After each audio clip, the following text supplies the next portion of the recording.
the most memorable fight, in your opinion, you've done introductions for? A lot of memorable fights. One of my favorite is 1989 when Roberto Duran, as a challenger for the middleweight title, fought Iran Barkley and captured the middleweight title in a split decision in Atlantic City in a blizzard. And it was a great night, a great fight. How would you compare the atmosphere of other fights to this fight tomorrow night? There seems to be a lot of electricity here. You know, Mayweather is, he's sort of captured that mantle that, Muhammad Ali had for a few years where, in the 60s, America was changing and there was a lot of passion, like, well, is Muhammad Ali a good guy or a bad guy? And it seems like Mayweather has captured that good boy, bad boy, love him or hate him type of thing. And his talent just speaks for itself. Very true. One of the most talented fighters in the past 25 years. Michael, I want to ask you also, MMA is coming up. It's based here in Las Vegas with the UFC. What's your opinion on the sport?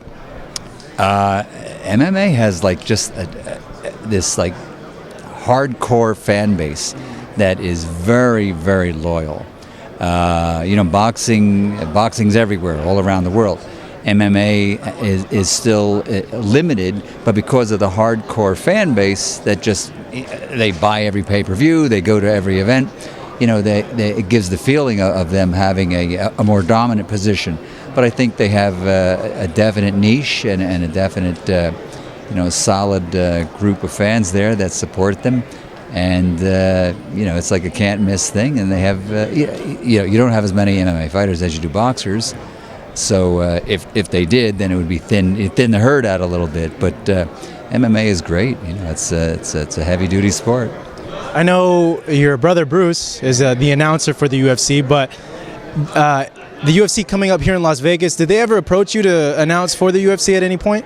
Yeah, I actually, when it was in its infancy, I actually did a few UFC shows back around number 5, 6, 7, somewhere in there. I think I did 3 of them. Yeah. But it was a conflict with contracts that I had with another company at the time, so I couldn't continue. But, so I got Bruce in there to create that thing that he does, and he's got a huge following, man. He's a big-time guy. Yeah, I was just going to touch into that. Bruce has, like you said, a huge following, and he has a special move that he does before he announces. He calls it the buffer 180, I believe. Are we going to see that anytime soon from you in a boxing ring by chance? No, I think for the type of fans that MMA has, the UFC has, I think it works better in that type of environment. Speaking of Bruce, though, he keeps himself in really great shape. I know he trains a lot. And how did, him growing up, did he see you and kind of get an inspiration? And did you kind of know he was going to enter into the, family business now? Actually, Bruce and I never met until I was about 49 years old. So there's a long story there. So. Yeah, that's crazy. It's in the genes. Yeah. Well, my genes are smaller than his.